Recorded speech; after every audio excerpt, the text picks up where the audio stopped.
생생경제.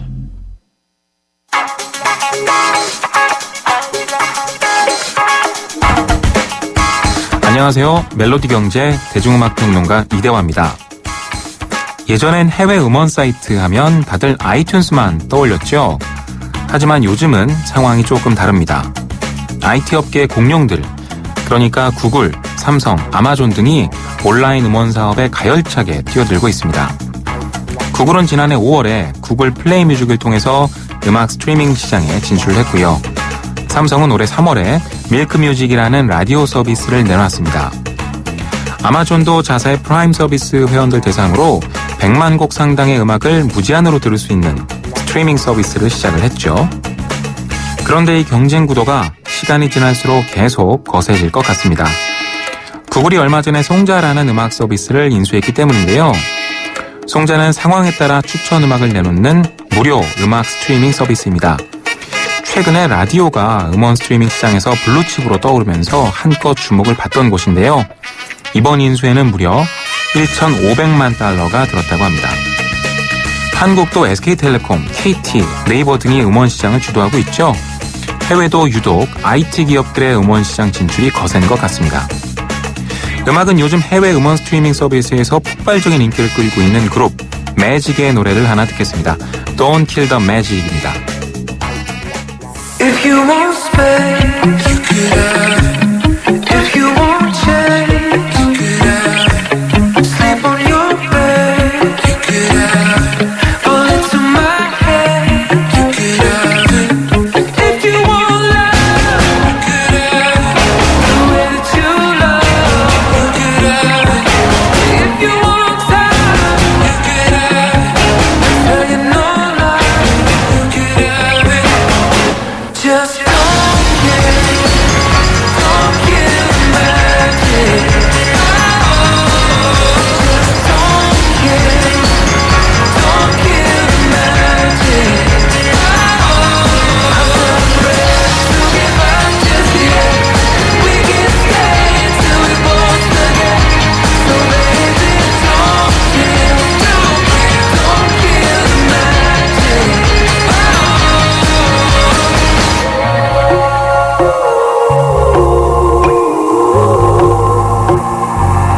If you want space, you can have it. If you want change, I'll make it drastic. Sleep on your bed, I'll be your mattress. Bullet to my head, you can blast it. Oh, if you want love, I'll be tragic. The way that you love, I can match it. If you want time, I'll be elastic. Saying no lie, you can have it. Just don't kill the magic.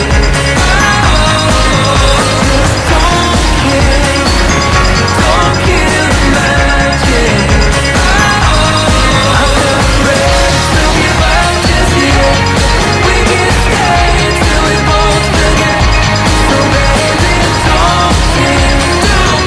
don't kill the magic.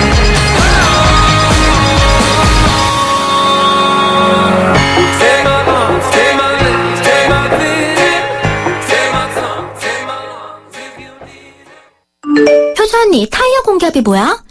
효주 언니, 얼라이먼트가 뭐야? 언니, 타이어도 보험이 있어? 언니, 윈터 타이어로 바꾸면 쓰던 타이어는? 릴렉스. 그냥 마음까지 맡길 수 있는 T스테이션 가서 스마트 케어 받아봐. 알아서 다 해줘. 한국 타이어. T-스테이션. 김윤경의 생생경제. 생생경제 3부 함께하고 계십니다. 올해로 세계무역기구 WTO의 쌀 관세화 유예 기간이 종료가 됩니다. 그러니까 쌀을 관세화한다는 것은 쌀 시장을 개방한다는 것과 같은 의미인데요. 그래서 이제는 20년 동안 미뤄왔던 쌀 시장 개방을 하느냐 혹은 하지 말아야 되느냐가 논란이 되고 있습니다.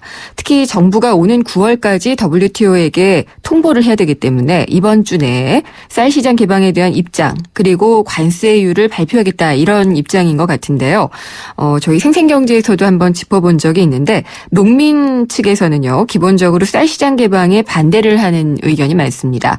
그리고 불가피하다면 관세를 굉장히 높게 물려야지 된다라는 입장인데 서로 평행선이라 잘 협상이 되지 않을 수도 있을 것 같습니다.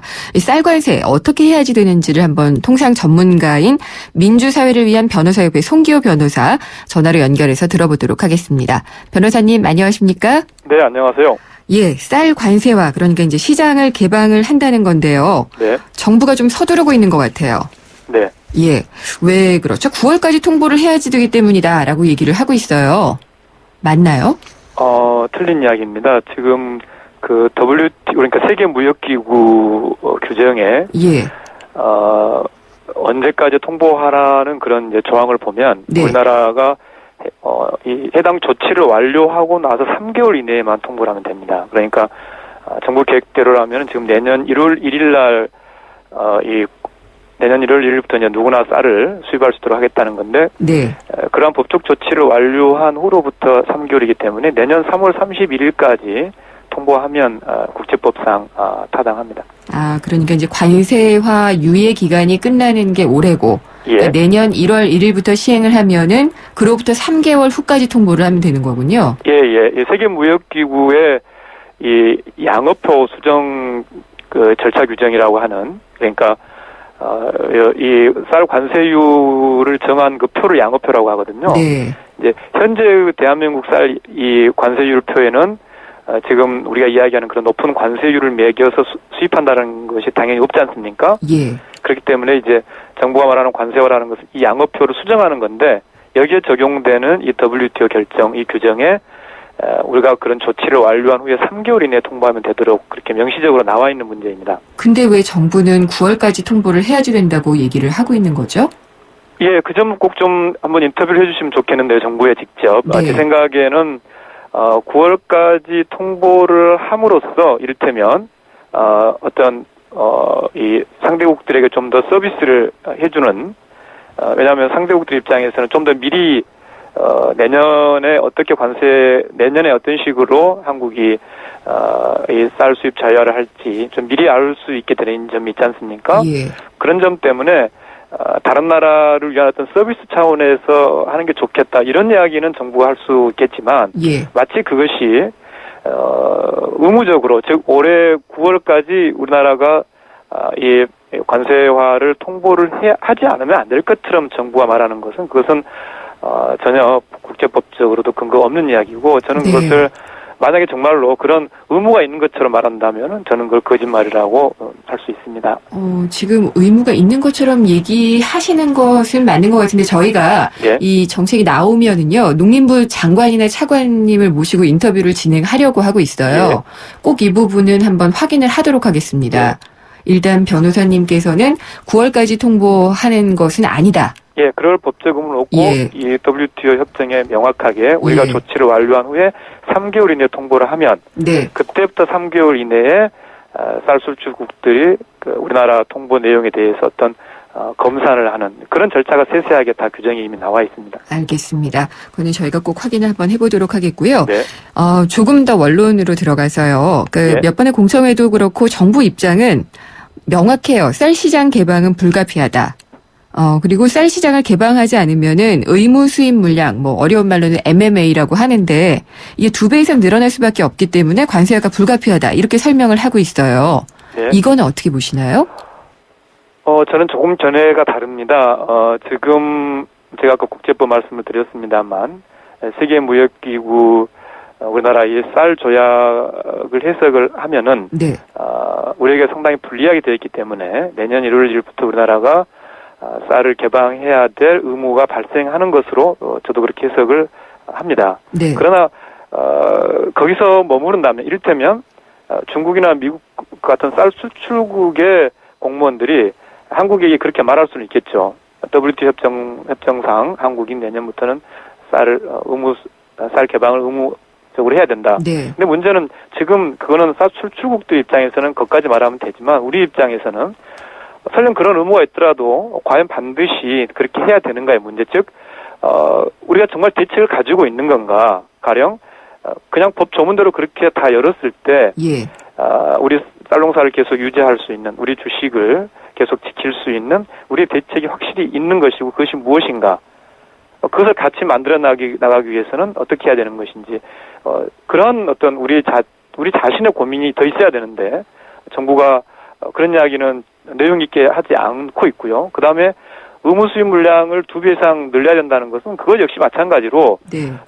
국제법상 전혀 그렇게 돼 있지 않습니다. 다만 이제 아마 정부는 필리핀의 사례를 가지고 그렇게 이야기하는 것 같은데 필리핀은 이미 한 100만 톤 정도를 수입을 하고 있거든요. 쌀이 네. 부족해서. 그렇죠. 그런 가운데서 의무 수입 물량을 늘려서 한 80만 톤 정도로 늘렸는데 예. 그건 이미 기존에 수입하고 있는 범위 내이기 때문에 전혀 경우가 다른 것이죠. 따라서 의무 수입 물량이 마치 2배 이상 늘어난다. 우리가 쌀시장 개방하지 않으면 의무 수입 물량을 2배 이상 늘려줘야 된다. 이렇게 정부가 국민에게 말해서는 안 되고요. 다만 현재 이 조약상 우리가 불리하다. 네. 쌀 관세를 해야 될 의무가 발생할 수 있다. 그러나 그럴 경우에 그러면 우리는 어떠한 대책을 가지고 있고 이런 대책이 있기 때문에 우리는 안심하고 관세화를 하겠습니다. 이러한 어떤 접근을 정부가 해야 한다고 생각하는 거죠. 네, 그러면 제가 이제 먼저 여쭤보고 싶은 게 의무 수입 물량이 2배 이상 늘어날 수밖에 없다라는 것은 뭐 틀린 이야기라고 보시는 건가요? 네, 틀린 이야기라고 봅니다. 왜냐하면 예. 우리 필리핀은 아까 말씀드린 것처럼 이미 100만 톤이라는 쌀을 수입할 수밖에 없고 수입하고 있는 상황에서 그에 미치지 못하는 물량을 의무 수입 물량으로 늘린 건데 네. 우리는 지금 그런 것이 아니라 필리핀처럼 쌀이 부족해서 수입하는 것이 아니라 어쩔 수 없이 2004년 그 쌀 협상 때문에 어쩔 수 없이 지금 40만 톤을 수입하고 있거든요. 네. 이런 상황에서 우리가 쌀 시장을 개방하지 않으면 마치 이 40만 톤이 80만 톤으로 늘어날 수밖에 없다.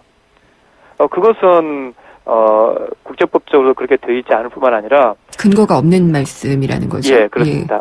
예. 그리고 이제 정부는 쌀 시장을 어쨌든 닫아놔봤자 손해다라는 식의 논리를 펴고 있는데 그 중에 하나는 그러니까 열 때 고관세가 당연히 가능하다라는 근거도 좀 얘기를 하고 있는 것 같아요. 네. 그래서 관세율 같은 경우에는 이게 정해져 있는 방식이 있다고 들었는데 맞나요? 예, 맞습니다. 2004년 우리 쌀 조약을 맺을 때 예. 그리고 또 1995년에 우루과이 라운드 쌀 조약을 맺을 때 산식이 정해져 있고 예. 그 산식은 쌀의 그러니까 1986년부터 88년 사이의 대표적인 쌀 국내 가격, 대표적인 쌀 국제 가격의 그 차액을 관세율로 계산하도록 그런 산식이 정해져 있습니다. 그러면은 대략 계산이 나오지 않나요?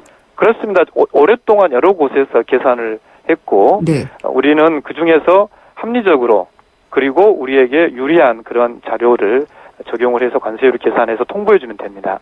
어느 정도나 되나요, 변호사님? 이게 관세율을 제가 전문 계산하는데. 경제학자는 아닙니다만 예. 저희들이 가지고 있는 자료 중에서 가장 최근에 국회가 이 민간 연구소의 연구 용역에 의하면은 510%로 그렇게 계산돼 나온 것이 있습니다. 그 정도면은 고관세 아닌가요? 그렇죠. 그 정도면은 이 쌀 조약이 허용하고 있는 범위 내의 관세율이다라고 저희들은 적어도 연구 보고서를 읽어보면 어떤 것을 근거로 해서 어떤 자료를 근거로 해서 합리적으로 그걸 계산했는지가 나와 있기 때문에 네. 저는 그 정도 자료는 그 정도 관세율은 현재 WTO 협정상 충분히 합리적으로 인정을 받을 수 있는 수준이라고 생각합니다. 네. 그러면은 혹시 이 정도의 관세율이라면은 쌀 관세화, 그러니까 쌀 시장 개방을 해도 된다고 보시나요? 아니면 다른 변수가 또 있나요? 네, 그 점은 굉장히 어렵고도 중요한 문제입니다만 이를테면 네. 환율이라는 변수도 있을 거고요. 예. 또 과연 정부가 내놓은 쌀 대책이 어떻게 실효성이 있을 것인가. 그리고 또 소비자들이 단지 수입쌀을 외국산이라고 해서 안 먹을 것인가. 뭐 이런 여러 가지 변수가 있습니다만 제가 드리고 싶은 말씀은 이 높은 관세율 자체가 문제 해결책이 될 수 없는 것이 네. 이미 지금 세계무역기구 협정이나 또 자유무역협정이나 또 한태평양 동반자협정 TPP 이런 데서 이런 높은 관세율을 낮추기 위한 협상들이 이미 진행되고 있단 말이죠. 쌀과 관련해서요? 그렇습니다. 예. 그렇기 때문에 이 높은 관세율도 하나의 중요한 필수적인 요소이지만 아까 제가 말씀드린 것처럼 쌀 수출국의 입장이 아닌 우리 입장에서 설령 높은 관세율로 연다고 하더라도 네. 어떤 식으로 우리 농업을 계속 유지할 수 있을지 그리고 높은 관세율에 대한 어떤 압력을 어떻게 이겨낼 수 있을지 네. 이것은 국민과 정부가 허심탄회하게 같이 의견을 모아야 되는 문제이고 이 쌀 문제는 결코 어떤 정권이 담당하더라도 대단히 어려운 문제입니다. 어렵고 힘든 문제이기 때문에 정부가 좀 더 제대로 된 사실 네. 그리고 성실한 그런 대책 이런 걸 내놓고 국민의 동의와 국민의 공감대를 얻어야만 이 문제가 더 이상의 네. 큰 혼란 없이 합의점을 찾아가지 않을까 생각합니다. 예. 그러니까 변호사님 말씀으로는 이 제대로 된 대책과 그다음에 어떻게 하겠다는 그런 계획이 없다는 말씀이시기도 하네요. 그런 정부가 내놓는 게요. 예, 그래서 제가 지금까지 정부로부터 들었던 이야기는 쌀 협정이 그렇게 돼 있기 때문에 우리가 예. 관세화를 해야 된다. 네. 예, 관세 의무가 발생한다. 그것까지인데 예. 그건 아까 말씀드린 것처럼 거기서 끝나는 것은 쌀 수출국들의 공무원이라면은 거기서 끝날 수 있겠죠. 알겠습니다. 예. 그러나 우리는 거기서 끝나서는 안 된다는 겁니다. 예. 그런데 막상 중요한 어떤 우리의 대책, 또 이 관세율을 어떻게 할 것이며 예. 이 관세율을 어떻게 나름 지킬 것인가 그런 구체적인 알겠습니다. 방법들이라든지 예. 책임성 있는 그런 내용들은 저도 여러 번 요구했습니다만 아직까지는 나오고 있지 않습니다. 잘 들었습니다. 어쨌든 9월까지 통보할 필요가 없다는 말씀도 상당히 주의 깊게 들어봐야지 될 문제인 것 같네요. 오늘 말씀 감사합니다. 예, 감사합니다. 통상 전문가인 민변의 송기호 변호사와 함께했습니다. 나이 들수록 매력을 더해가는 남자. 그러나 점점 더 시들기만 한다는 여자의 운명. 전 믿지 않아요. 운명도 아름다움도 스스로 만들어가는 거예요. 그렇게 운명을 바꾸다. SK2. 우리 아이 수학 성적이요? 걱정 없죠. 그럼 수학 실력은 어떨까요? 지금 아이의 수학을 진단하세요. 정확한 진단과 처방이 진짜 수학 성적을 만듭니다. 스스로 수학. 8월까지 2과목 이상 신청하시면 스스로 펜을 드립니다. 네, 잠시 후 생생경제 4부에서는요, 경제뉴스 뒤집기, 그리고 돈 되는 부동산 정보를 짚어드리는 알짜 부동산이 마련이 되어 있습니다. 경제 뒤집기에서는 오늘 취임하셨죠. 최경환 경제부총리 겸 기획재정부 장관의 경제정책 방향을 짚어보고요. 알짜 부동산에서는 뉴타운 투자에 대해서 분석을 해보도록 하겠습니다. 그리고 YTN 뉴스 FM 개국 6주년 특집 모금 방송 2014 나누면 행복한 라디오쇼가 오늘 18일 금요일 오전 10시부터 2시간 동안 방송이 됩니다. 작년에 이어서 두 번째로 마련된 나누면 행복한 라디오쇼는요. 경제적 또 정서적으로도 어려움을 겪고 있는 아이들을 도울 수 있는 결연과 후원에 동참하자는 내용으로 진행이 됩니다. 지금 ARS 060-700-0770으로 전화를 하시면은요. 한 통화에 2,000원의 정성으로 아이들에게 희망을 선물하실 수가 있습니다. 또 결연을 통해서 돕고 싶으신 분들은요. 02-544-9544로 연락을 주시면 됩니다. 한 통의 전화로도 커다란 기적이 이루어질 수 있습니다. 여러분이 만들어 주십시오. 저는 잠시 후 생생경제 4부에서 뵙도록 하겠습니다. 안녕하세요. 두 아들을 키우는 행복한 엄마 배우 김희애입니다. 카메라 앞에서는 화려해 보이는 여배우지만 집에서는 저도 아들 바보 소리 듣는 평범한 엄마인데요. 아이들에게 부모의 역할이란 참으로 중요한 것 같아요. 하지만 안타깝게도 우리 주변에는 기댈 엄마 아빠도 없이 하루하루 끼니를 걱정하며 살고 있는 아이들이 많은데요. 여러분의 전화 한 통이면 우리 아이들의 내일이 달라집니다. ARS 060-700-0770 아동결연 상담번호 02-2085-8257 한 통의 전화가 만들어내는 아름다운 기적. 여러분이 그 주인공이 되어주세요. 이 행사는 아이들의 꿈을 찾아주는 기업 리틀 갈란트, 한국의 전자칠판 스마트러닝을 선도하는 기업 요한 아이텍, 그리고 기아 대책과 함께합니다. YTN 사이언스 지식 강연 프로그램 팝콘. 수학과 과학, 뉴테크놀로지, 창업에 관한 모든 것을 알려드립니다. 공개 강연 녹화 방청은 YTN 사이언스 홈페이지에서 신청할 수 있습니다. 팝콘 공개 녹화에 오시는 모든 분께 영종대교 휴게소 포춘일 입장권을 드리고 추첨을 통해 다양한 경품과 기념품을 드립니다. 학생과 학부모, 창업을 준비하는 분들의 많은 방청 바랍니다. 경제를 보는 새로운 시각. YTN 라디오 김윤경의 생생경제. 친절한 경제. 오늘의 경제 키워드. 안녕하세요. 경향신문 조미덕 기자입니다. 오늘의 키워드는 가처분 소득입니다. 최경환 신임 경제부총리가 내수를 살리기 위해 가계의 가처분 소득을 늘리겠다고 했죠. 가처분 소득은 말 그대로 자기 마음대로 처분 가능한 소득을 말합니다. 이건 우리가 월급으로 받거나 장사해서 버는 소득과는 다른 개념입니다. 우리가 소득을 벌어도 세금이나 보험료, 대출 이자는 무조건 떼가는 거지 내가 마음대로 할 수 있는 돈이 아니잖아요. 그렇게 떼가는 돈이 한 달에 100만 원이면 소득이 300만 원이어도 가처분 소득은 200만 원밖에 안 되는 거죠. 한국은 서민들의 소득 자체가 낮고 대출 이자가 많아서 가처분 소득이 적은 편입니다. 최경환 부총리가 가처분 소득을 늘리겠다는 건 사람들이 실제 쓸 수 있는 돈을 많게 해서 경기를 살리겠다는 말입니다.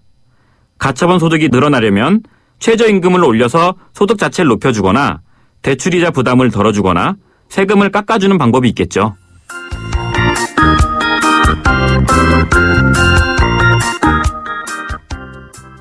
한때 보리 하나로 콜라와 싸워 전설이 되신 분이 계셨지. 국내 최초 보리탄 산업료로 콜라의 아성을 흔들었던 맥콜.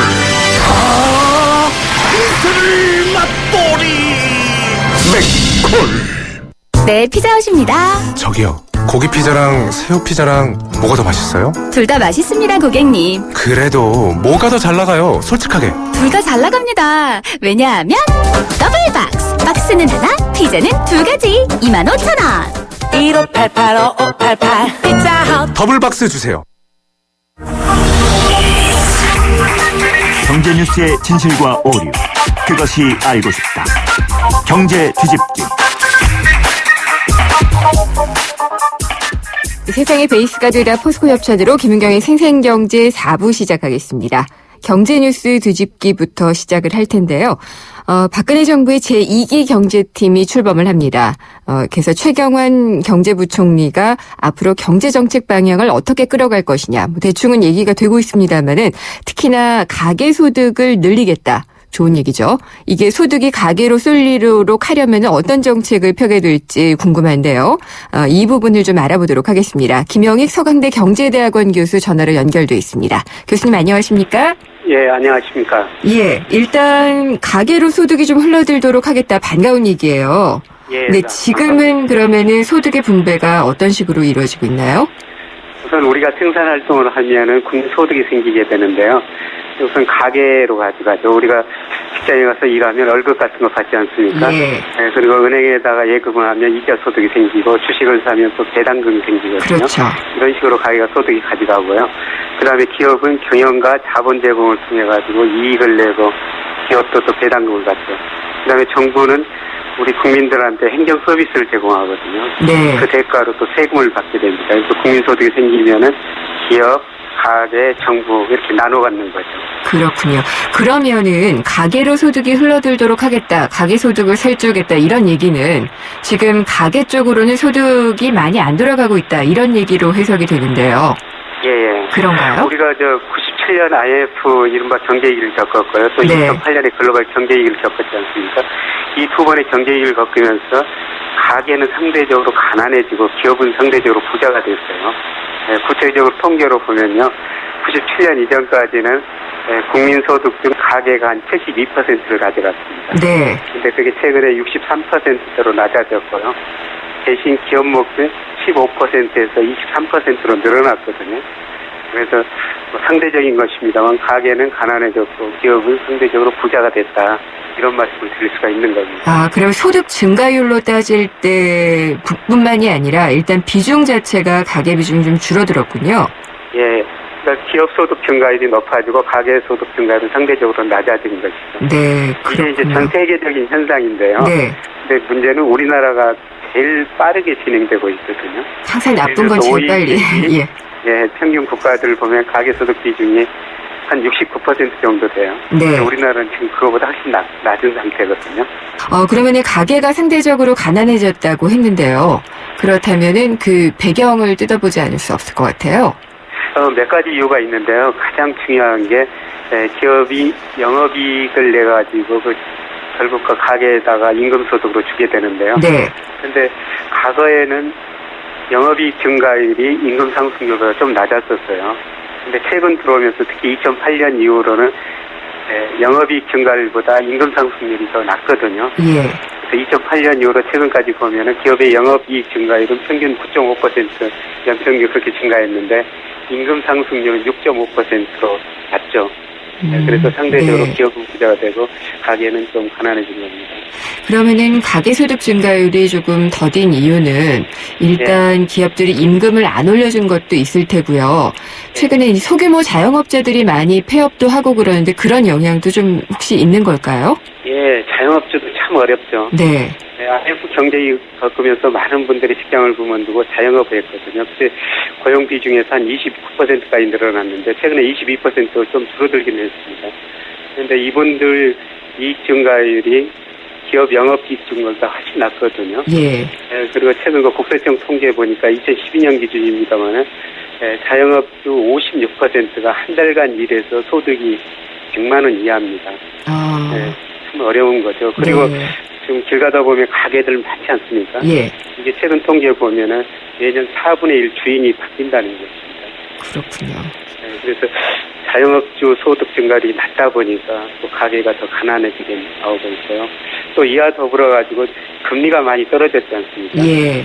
근데 가게는 전체적으로 금융 부채보다 금융 소득이 많기 때문에 금리가 떨어지면은 가계 소득, 금리 소득은 낮아질 수밖에 없는 거죠. 근데 기업은 돈 빌려서 투자하는 데인데 가게는 금리가 떨어질수록 그 가계 소득은 낮아지고 기업은 돈 빌려가지고 투자하는 데니까 기업은 금리가 낮아질수록 유리한 것이죠. 예. 그러면 이 가계가 이렇게 좀 많이 어려워지니까 소득이 좀 비중도 줄어들고 전체적으로 증가율도 낮아지니까 소비가 위축될 수밖에 없고요. 그러면은 그렇죠. 당연히 우리 경제에 악영향을 미치게 될 것 같아요. 예. 그래서 우리 경제가 지금 저성장이 계속 진행되고 있는 것은 소비 증가율이 매우 낮기 때문입니다. 네. 우리가 2001년, 2002년에 가소비가 있어가지고 가계가 부실한 탓도 있습니다만은 2003년 이후로 보면은 우리나라 실질 경제 성장률은 연평균 3.9%였는데 가계 소비 증가율은 2.5%밖에 안 되거든요. 예. 그래서 소비가 GDP에서 차지하는 비중도 56%도 51%로 계속 낮아지고 있습니다. 소비가 안 되다 예. 보니까 경제 성장이 낮아지고 우리 경제가 또 능력 이하로 성장하고 있는 것이죠. 그렇다면 어쨌든 최경환 경제부총리가 가계소득을 늘리겠다, 그 방안을 찾아보겠다라고 한 것은 상당히 맞는 방향이네요. 네, 맞는 방향인데 그 방법이 문제니까. 그렇죠. 예, 어떤 방법으로 가면 될까요? 그러니까 최선책은 기업 스스로 그 고용을 늘리고요. 기업들이 현금이 많으니까요. 네. 임금을 올려주는 게 좀 바람직스러워 보이고요. 근데 기업 측면에서 보면은 또 글로벌 경쟁을 해야 하기 때문에 이것도 쉽지 않거든요. 그래서 그렇죠. 정부에서 이제 차선책으로 가대한 사내 유보에 대해서는 세금을 매기겠다. 이런 식으로 지금 정책 방향이 나오는 것 같습니다. 우리가 1991년에서 한 10년 동안 비상장사에서 이런 제도를 도입했다가 별로 효과가 없어가지고 폐지했거든요. 네. 근데 이 정도 나오는 것은 그만큼 기업 소득을 가계로 좀 늘려야 되겠다. 이렇게 보고 있습니다. 사실 이제 이런 식으로 어떤 식으로 해가지고 가계 소득이 늘어나고 소비가 늘어나면 기업 매출도 증가하고 고용 늘어나고 소비 증가하고 또 기업 매출 늘어나고 이런 선순환이 이루어질 수가 있는 거거든요. 네. 어떤 방법으로든 가계 소득이 늘어나야 되는데 이 방법이 앞으로 계속 논의가 좀 돼야 될 것 같습니다. 그렇죠. 근데 기업도 갑자기 또 이 사내유보금 쓰라 그러면 이게 다 현금인 것은 아니니까요. 예, 예. 어려운 부분도 있지 않을까라는 예. 생각이 좀 들긴 하고요. 근데 바람직한 방향을 맞는 것 같아요. 예, 예. 그리고 이제 또 소득을 배분하기 위해서 기업들이 주주들에게 배당도 더 많이 해야 된다 이런 얘기도 직접 하셨잖아요. 최경환 부총리가. 예. 근데 이 배당을 많이 하게 되면은 또 가져가는 사람들은 외국인 투자자들이 많아요. 논란이 예. 좀 있는 것 같은데. 예. 네, 우리나라 기업들이 현재 약 500조가 넘는 현금성 자산을 가지고 있거든요. 근데 네. 배당이 상대적으로 인색했어요. 작년에 그 배당 수익률이라는 건 뭐냐면 주식 현재가에 대해서 배당을 얼마나 주느냐 그건데요. 작년에 1.1%였거든요. 네. 세계 평균이 2.5%고요. 뭐 대만 같은 나라도 한 3% 정도 주고 있거든요. 우리나라 사실 배당 수익률이 낮은 것은 사실입니다. 그래서 이거를 그냥 현금으로 싸주지 말고 배당금으로 주면은 물론 외국인들이 우리나라 주식 32% 정도 가졌으니까 외국인들이 30% 정도를 가져가겠죠. 네. 나머지 70%는 국내로 들어오니까요. 배당금이 늘릴 필요는 있을 것 같습니다. 그러면은 기업 소득이 가계 소득으로 어느 정도 이전되고 더욱 중요한 것은 배당금이 늘어나면 주가가 오르거든요. 예.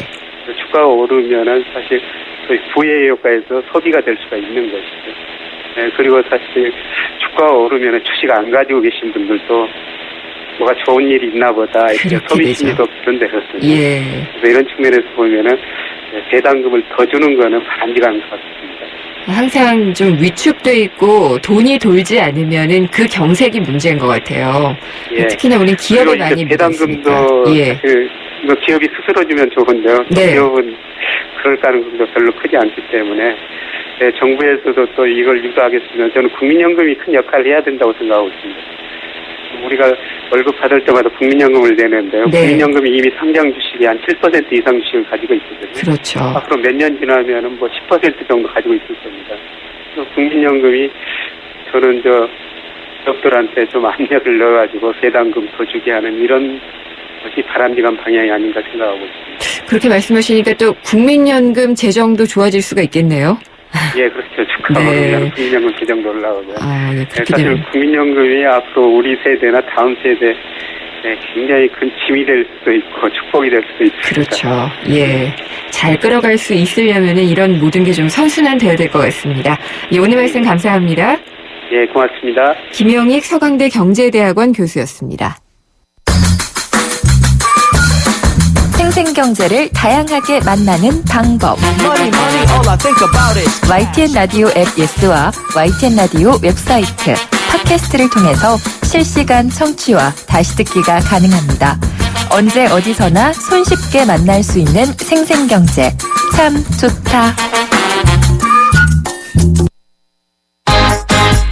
생생 알짜 부동산.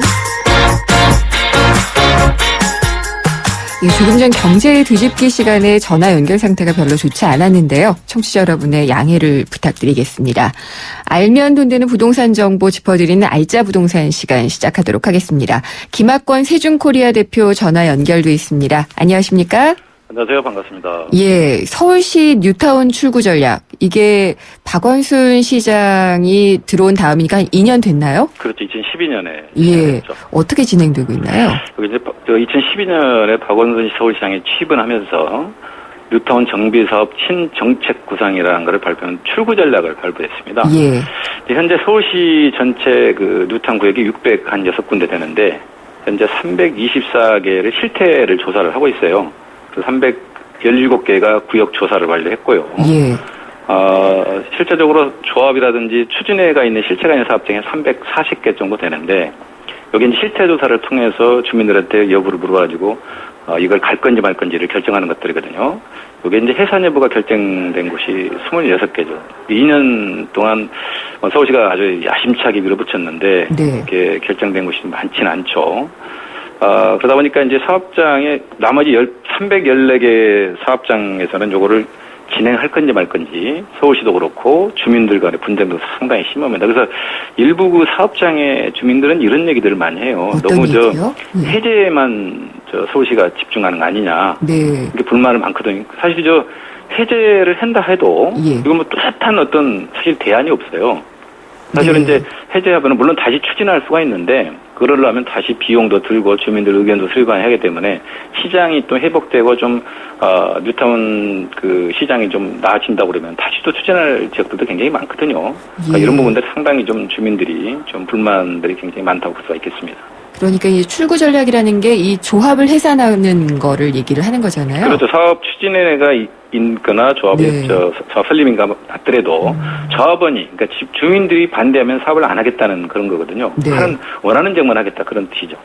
그러면 아까 600여 개 정도 되는 데서 지금 해산이 결정이 된 데는 얼마나 된다고 하셨었죠? 26개 정도. 26개면 굉장히 적네요. 적네요. 적죠.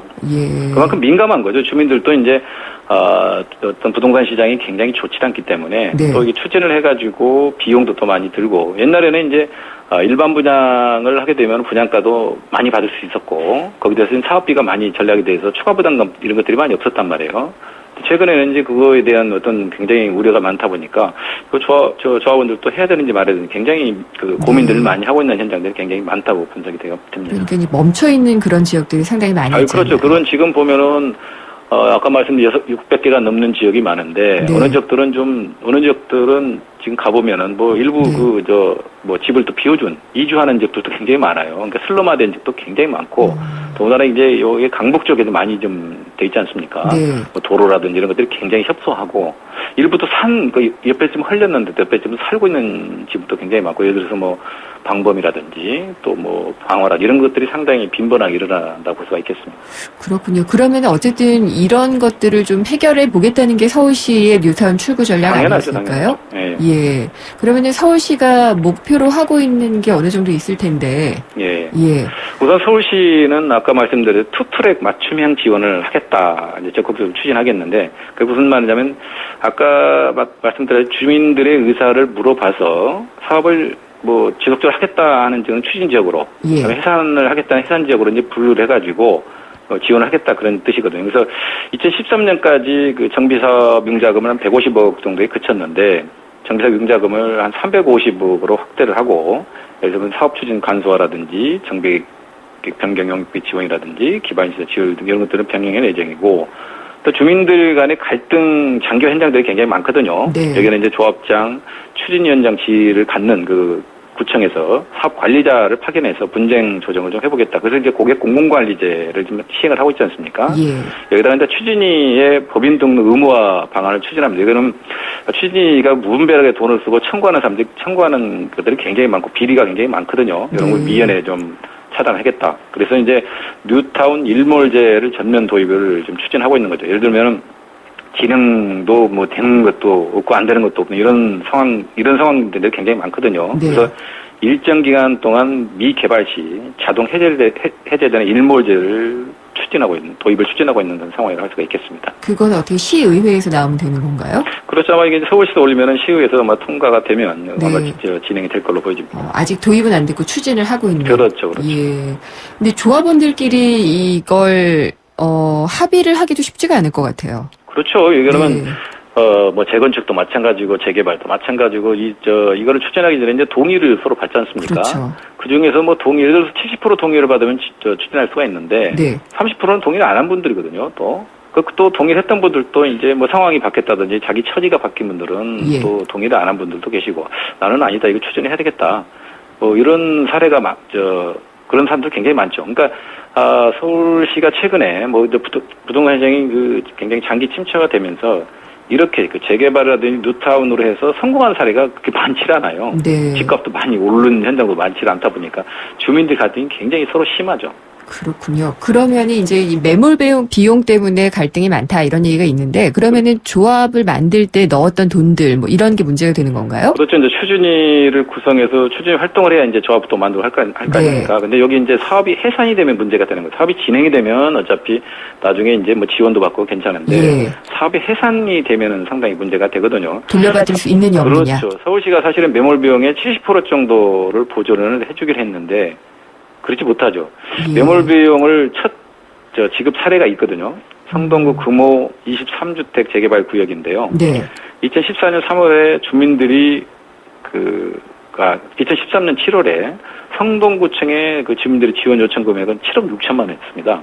근데 2014년 올해 3월 달에 주민들이 받은 금액은 1억 4천만 원 정도밖에 안 되거든요. 7분의 1밖에 안 되네요. 그렇죠. 굉장히 낮은 게 괴리가 굉장히 큽니다. 그러니까 서울시는 검증을 쭉 해보니 실제로 뭐 사용 그 명세서라든지 영수증도 별로 없는 것도 많고 뭐 추진이들이 임의로 사용한 것도 굉장히 많다. 검증을 할 수 있는 비용들이 많지는 않다.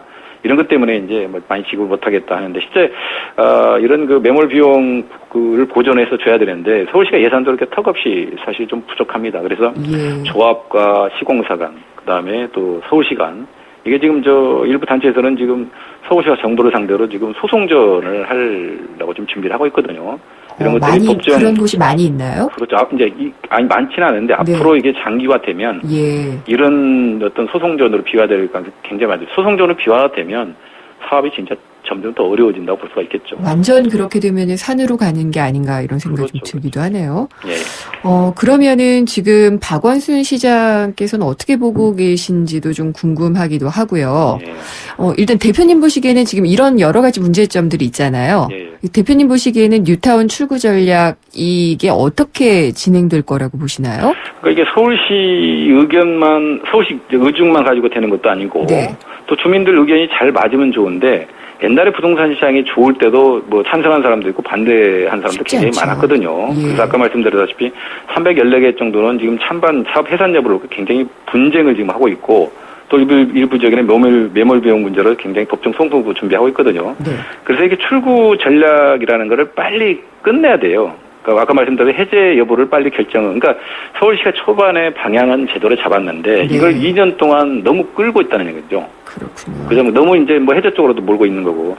근데 이제 조금 시장을 보면 결국 부동산 시장이 이제 회복 여부라고 볼 수가 있는데 뭐 점점 시장이 좀 좋아지고 있지 않습니까?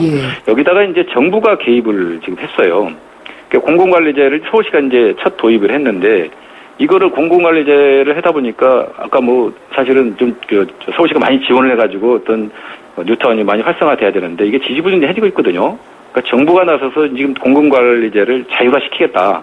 이게 자율화라는 의미가 상당히 큽니다. 이게 무슨 얘기냐면 자율화를 하게 되면은 시공사 선정 시기가 굉장히 빨라집니다.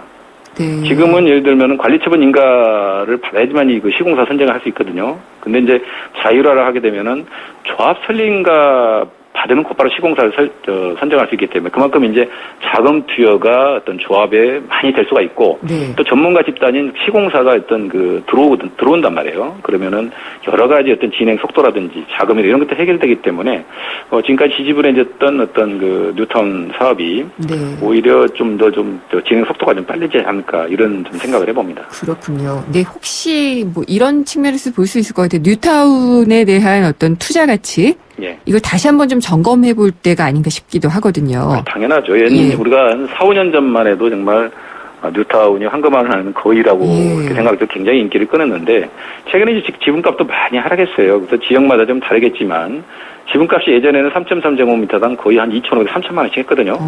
지금 한 1,700에서 1,800만 원대가 돼야지만이 이제 좀 적정하다 이런 좀 판단을 할 수가 있고 또 이제 사업 속도가 굉장히 관건이죠. 이게 출구 전략으로 좀 실제적으로 진행을 하고 있는데 이게 이제 얼마나 빨리 해결될 것인가도 좀 봐야 될 것 같고 그래서 여러 가지로 봤을 때 지금 투자자 입장에서는 뉴타운 지역에 단독주택 지분을 살 건지 아니면은 분양권을 살 건지 이런 부분도 상당히 좀 결정을 좀 만약에 투자를 하신다면 그런 것들을 결정을 좀 빨리 해야 될 걸로 보입니다. 투자를 권하실 곳은 좀 있나요? 이제 두 가지 아까 말씀 지분을 사는 경우하고 이제 요즘 일반 뉴타운 해가지고 이제 일반 분양을 하는 경우가 굉장히 많거든요. 그렇게 나눠볼 수가 있는데 지분을 사는 경우는 아무래도 이제 입지라든지 교통 이런 지역 굉장히 좋은 지역을 따져봐야 되겠죠. 예를 들면 한남 뉴타운이라든지 성수 구의 합정 뉴타운. 이 성수 구의 합정 뉴타운은 서울시가 전략정비구역으로 지정된 지역이거든요. 층수도 많이 올리고 용적률도 많이 주는 지역이기 때문에 사업이 진행받으면 굉장히 괜찮은 지역입니다. 그다음에 이제 일반 분양분을 받아볼 사람들은 신길 뉴타운 7구역이라든지 아현 뉴타운이라든지 이런 지역들은 지금 일반 분양을 준비하고 있거나 현재 분양을 하고 있는 단지이기 때문에 이런 것들은 이미 금액이 다 나와 있기 때문에 그냥 분양권을 사거나 조합원 동호수가 정해진 걸 사기 때문에 리스크가 별로 없죠. 그래서 두 가지 중에 나는 뭐를 선택하는 게 좋은지를 좀 판단할 필요가 있겠습니다. 알겠습니다. 오늘 말씀 잘 들었습니다. 감사합니다. 네, 감사합니다. 김학권 세준코리아 대표였습니다. 잘생겨 잘생겼다 우리 모두 잘생겼다 잘생긴데 무슨 이유 필요한가요 기죽지만 힘을 내봐 그대로도 잘생겼어 챙겨줘서 고마워요 잘생겼다 황대역 ATA SK텔레콤 허규현 위원님은 LTE 데이트도 많이 쓰시겠어요? 한국, 미국, 일본 경기까지 하루에 10시간 이상 넘게 보지요. 그럼 요금이 이게 그건 걱정 없어요. 데이터 요금 걱정 없는 LTE8 무한대 요금제. 요금제도 역시 U+. Follow me, U+, LTE8. 자세한 사항은 홈페이지 참조. 예, 김은경의 생생경제 오늘 준비한 순서는 여기까지입니다. 생생경제를 다시 들으시려면 홈페이지 들어오셔도 되고요. 팟캐스트 또 스마트폰 애플리케이션 예스를 통해서 들으실 수도 있고요. 보실 수도 있습니다. 인터뷰 내용은 전문으로 홈페이지를 통해서 올리고 있습니다. 그리고 생생경제 SNS 패친과 트친이 되어주실 수도 있습니다. 트위터 주소는 YTN_이코노미고요. 페이스북 페이지는 YTN 라디오 이코노미입니다. 이쪽으로 들어오시면은 방송된 내용 또 뒷얘기, 방송 현장 사진 이런 보다 다양한 얘기를 확인하실 수가 있습니다. 그리고 오늘 18일 금요일 오전 10시부터 2시간 동안 나누면 행복한 쇼죠. 나행쇼가 방송이 됩니다. 정서적으로 또 경제적으로 어려운 아이들에게 결연과 후원을 통해서 여러 가지로 도와줄 수 있는 그런 프로그램, 모금 프로그램인데요. 전화번호는요, 지금 당장 하실 수 있습니다. ARS 060-700-0770. 2,000원의 그 통화료로 아이들에게 도움을 주실 수가 있고요. 또 결연을 하시고자 하시는 분은 02-544-9544로 전화를 주시면은 하실 수 있습니다. 오늘 순서는 여기까지고요. 저는 내일 다시 찾아뵙겠습니다. 김은경이었습니다.